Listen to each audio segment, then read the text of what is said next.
Good morning बच्चों। मैं उम्मीद करती हूँ आप बिल्कुल स्वस्थ होंगी और अपनी पढ़ाई भी ठीक से कर रही होंगी। बेटा, जो वीडियो आपको भेजा जाता है आप लोग उसको जरूर देखा करिए, क्योंकि पहले आप लोग सारी वीडियो बहुत बच्चे देखते थे, अभी देखने वालों की संख्या थोड़ी कम दिखाई देती है मुझे। तो अभी आपको 2 या 3 दोहा ही पढ़ाया जाता है, आप ध्यान से जरूर देखा करिए।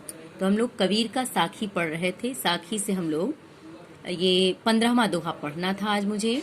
तो पंखी उड़ानी गगन को, पेंड रहा परदेस, पाड़ी पिया चंच बिनु, भूल गया यह देश। अब यहाँ देखिए, पंखी उड़ानी गगन को, यहाँ पंखी कौन है? सबसे पहले तो ये प्रसंग समझ लीजिए कि इस साखी में कबीर ने साधना की स्थिति करने के द्वारा ही मोक्ष प्राप्ति का वर्णन किया है। यानी मोक्ष कैसे मिलता है? साधना करने से। कबीर कहते हैं कि जीव रूपी पक्षी योग साधना करके, यहाँ पंखी कौन है? ये जीव रूपी पक्षी। इस शरीर को पक्षी के रूप में संबोधित करते हुए कबीर कहते हैं कि जीव रूपी पक्षी उड़ानी गगन को, कैसे आकाश में पहुंच गया? साधना करके, योग साधना करके जब कुंडलिनी के सहारे सहस्त्रार्थ रूपी आकाश में पहुंच गया। गगन को, यहाँ गगन माने आकाश। किस आकाश में? सहस्त्रार्थ में पहुंचकर, या ये कह लीजिए कि जब उसकी कुंडलिनी जागृत हुई तो कुंडलिनी के सहारे सहस्त्रार्थ रूपी आकाश में, गगन माने आकाश में पहुंच गया। पेंड रहा परदेश, और उसका जो स्थूल शरीर है, पेंड रहा, पेंड माने प्राण या शरीर, उसका स्थूल शरीर परदेश अर्थात इस संसार में ही रह गया। पंखी उड़ानी गगन को, पंखी माने ये शरीर रूपी पक्षी, गगन को, गगन माने आकाश। तो कैसे पहुंचा? जब जीव रूपी पक्षी योग साधना किया तो योग साधना से उसकी कुंडलिनी जागृत हुई, कुंडलिनी के सहारे सहस्त्रार्थ रूपी आकाश में पहुंच गया। और पेंड रहा परदेश, पेंड रहा उसका, पेंड माने शरीर, उसका जो शरीर था स्थूल शरीर, इस परदेश में, इस संसार में ही रह गया।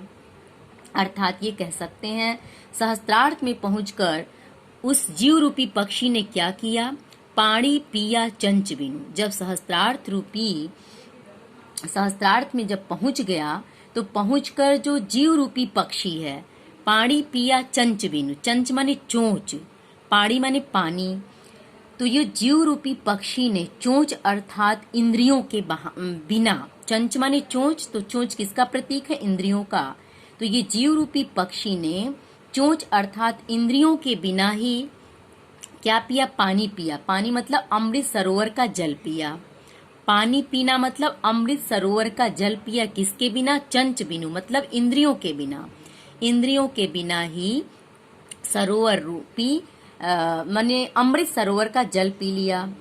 और भूल गया यह देश, भूल गया यह देश, जब वह अपने अमृत रस का पान किया या अमृत रस जो पी लिया, तो उसे इस अलौकिक, ऐसे अलौकिक आनंद की प्राप्ति हुई कि वह इस लौकिक संसार को पूरी तरह से भूल गया। अर्थात कविता का भाव यह है कि अलौकिक आनंद की प्राप्ति हो जाने पर साधक को, जो ये शरीर रूपी पक्षी है, इस साधक को जब अलौकिक आनंद की प्राप्ति हो गई तो जीवात्मा सांसारिक मोह माया के बंधनों में नहीं बंध पाया और वह पूर्णतः ब्रह्मानंद कह लीजिए या परमात्मा के आनंद में पूरी तरह से लीन हो गया। लीन होने से उसे मोक्ष की प्राप्ति हो गई। अब यहाँ देखिए, हठ योग का प्रभाव दिखाई दिया है। जो हठ योगी होता है इसमें, इस पद में, वो साधना में पंखी, गगन, पाड़ी आदि शब्दों का इसमें प्रयोग किया जाता है। और प्रतीकात्मक रूप में देखिए, पंखी माने जीवात्मा, जो ये पंखी है यहाँ जीवात्मा का प्रतीक है। और गगन जो है, ये गगन, ये सहस्त्रार्थ का प्रतीक है। पाड़ी, जो यहाँ पाड़ी शब्द है, ये पाड़ी शब्द अलौकिक आनंद या ब्रह्मानंद का प्रतीक है। और ये चंच जो है, ये चंच शरीर के भोग भाव अर्थात इंद्रियों का प्रतीक है। इसमें भाषा पंचमेल और खिचड़ी है। शैली प्रतीकात्मक है क्योंकि प्रतीकात्मक शब्दों का प्रयोग है। अलंकार यहाँ विभावना है। इसके पहले भी हम बताए थे कि विभावना अलंकार कहाँ होता है? बिना चोच के पानी पीना, यानी बिना कार्य के ही बिना साधन के कार्य की पूर्ति हो जाना ही विभावना अलंकार है।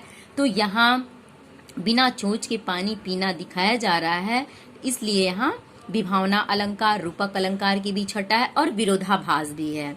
शांत रस है, दोहा छंद है। एक और हम लोग 16वां दोहा भी देखेंगे। पिंजरी प्रेम प्रकाशिया अंतरी भया उजास, मुखी कस्तूरी महमही बाड़ी फूटी बास। अब सबसे पहले ये देखिए, महमही माने सुगंध आना, अंतरी माने हृदय में, और ये पिंजर माने शरीर। तो इसमें इसका पहले प्रसंग देखते हैं। यहाँ इस दोहा में कबीरदास जी ईश्वर का साक्षात्कार होने पर जीवात्मा के मुख से जो निकलने वाला प्रत्येक शब्द प्रेम के रस से सिंचित और सुवासित हो जाता है, अर्थात आत्मा को आनंदित करने वाला हो जाता है। अब यहाँ देखिए कबीरदास जी क्या कहते हैं, उनका कहना क्या है कि पिंजरी प्रेम प्रकाशिया अंतरी भया उजास। पिंजरी, यहाँ पिंजर कौन है? शरीर रूपी पिंजड़ा, अर्थात कबीर कहते हैं कि जब ईश्वर का साक्षात्कार हो जाता है, ईश्वर का साक्षात्कार होने पर हृदय में प्रेम प्रकाशिया यानी हृदय में प्रेम का प्रकाश फैल जाता है। किसमें? शरीर रूपी पिंजड़े में। यहाँ प्रतीक के रूप में पिंजड़ा शरीर का प्रतीक है। तो जब ईश्वर से साक्षात्कार होता है तो इस शरीर रूपी पिंजड़े में प्रेम प्रकाशिया यानी प्रेम का प्रकाश फैल जाता है, और अंतरि भया उजास, और भीतर ही भीतर सारा प्रकाश छा जाता। अंतरि भया उजास, जो हमारा मन, हृदय, आंतरिक सोच है, वो सब ज्ञान के प्रकाश से आलोकित हो जाता है। फिर मुखी कस्तूरी महमही, और मुख से राम नाम की कस्तूरी जैसी सुगंध आने लगती है। मुखी कस्तूरी महमही, मुख से क्या आता है? मुख से राम नाम की कस्तूरी जैसी खुशबू आने लगती है।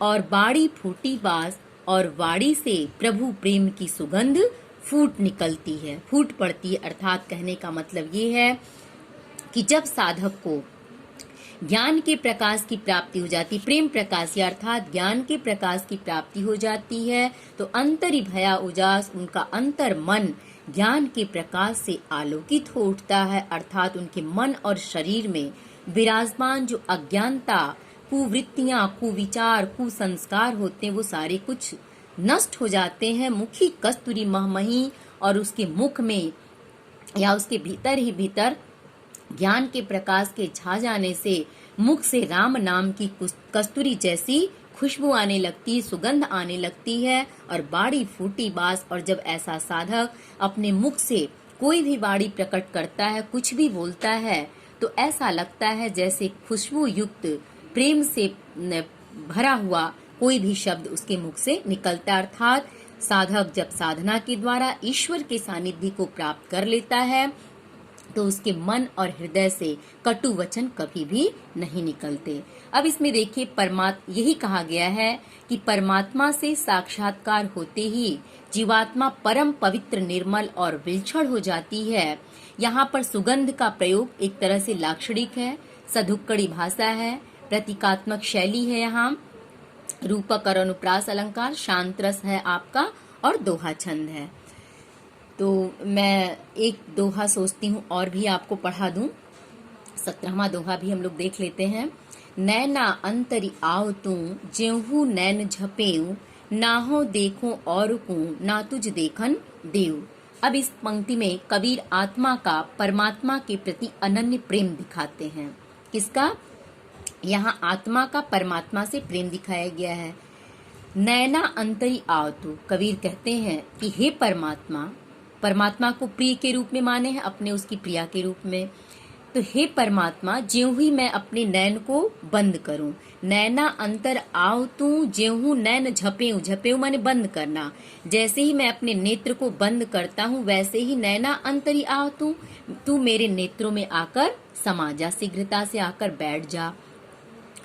ना हो देखन और को, ना तुझ देखन दूं, तुझे मैं अपने नेत्रों में बंद करके न तो मैं किसी अन्य को देखना चाहता हूँ, और न ही तुझे किसी अन्य को देखने देना चाहता हूँ। अर्थात इसका अभिप्राय क्या है? अभिप्राय यह है कि दोनों एक दूसरे के प्रति अनन्य भाव से प्रेम रखते हैं। और यहाँ एक तरह से ये कह लीजिए कि प्रेम का चरमोत्कर्ष भाव यही होता है, प्रेम का चरमोत्कर्ष रूप यही होता है कि न ही तू किसी को देख और न ही मैं किसी को देखूं।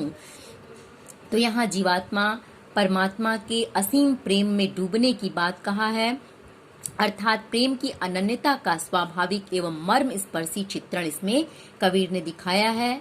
इसमें पंचमेल खिचड़ी है, इसमें भी प्रतीकात्मक शब्द है, अनुप्रास अलंकार है, रस में भक्ति के पुष्ट भाव है और भक्ति के साथ साथ श्रृंगार का भी भाव यहाँ दिखाई दे रहा है, क्योंकि जीवात्मा यहाँ और परमात्मा को पति के रूप में मानी है, इसलिए यहाँ श्रृंगार की भी छटा है, दोहा छंद है। तो बच्चों मैं उम्मीद करती हूँ ये 3 दोहा आप ध्यान से जरूर इसकी वीडियो देखिएगा और इसकी व्याख्या लिख लीजिएगा। व्याख्या लिखी रहेंगी तभी आप प्रश्न उत्तर कर पाएंगे। Thank you.